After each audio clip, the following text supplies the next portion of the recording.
it's not hearing loss. It is the inability to make sense out of what you hear. So you may hear and not understand what it is, even though the person is speaking in a language that you do understand.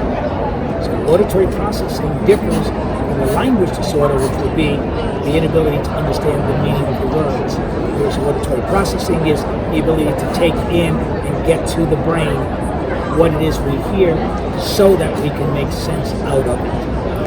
Many times children will misinterpret directions because they may have trouble following multi-step directions, holding it in their working memory.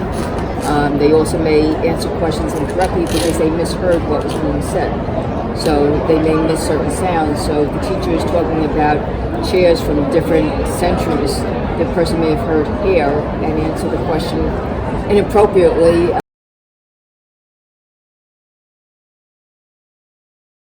No, because actually one aspect of auditory processing disorder is many children have sensitivity to sound. So speaking louder makes my system shut down. So actually I get less than when you're speaking normally to me.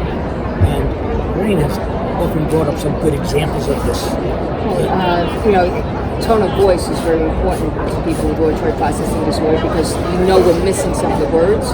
So you can shout at somebody that they're doing a great job, but the person with APD is going to take it, what did I do wrong? Why am I being yelled at? And miss that they're actually being complimented.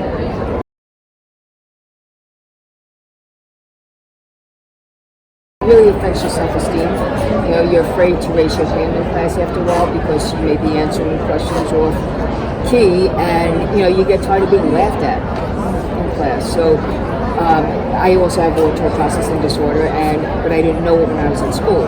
I just found that I got laughed at less when I went up and spoke to the teacher after class than when I raised my hand during class.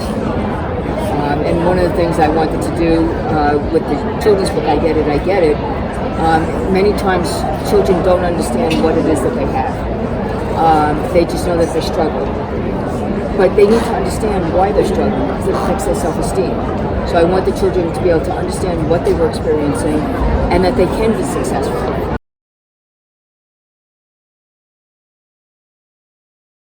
The first thing that a teacher or a parent may recognize in their child is the child either not getting, that's why we don't you get it, not getting what you said, or misinterpreting it, such as grammar versus grammar, as an example.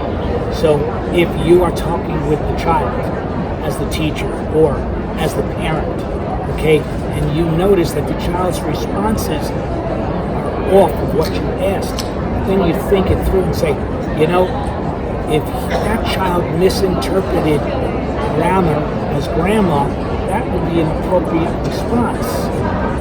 What comes in handy as a school psychologist and a clinical psychologist is our ability to do really qualitative observations.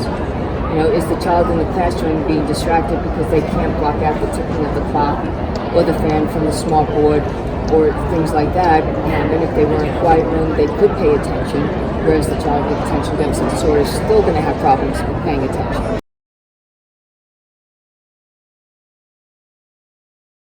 Well, it depends on the child's specific type or area of auditory processing. As I said before, if speed of processing is a problem, slow down. That's an accommodation. Okay. Another thing also is noise.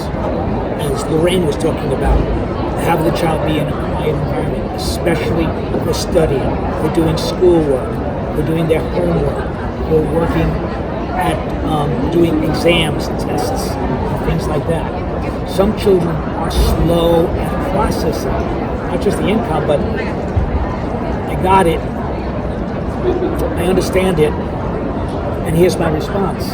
They need extra time. And so we want to give them extra time, extended time. There's another accommodation. Just simple things that family members can do is instead of shouting from one room to 2 rooms away, you'll get much more compliance from the person with APD is if you're standing next to them, giving them the same instructions instead of shouting 2 rooms away and getting frustrated that they missed half of it or didn't do it correctly. Yeah. So all this information and more is contained in the book. Again, the book is Survive and Thrive with Auditory Learning Disabilities. It's available through Stoelting. There's a number of other APD products as well, books that you all have written that we discussed today. So take a look, get more information. We're always available to answer additional questions.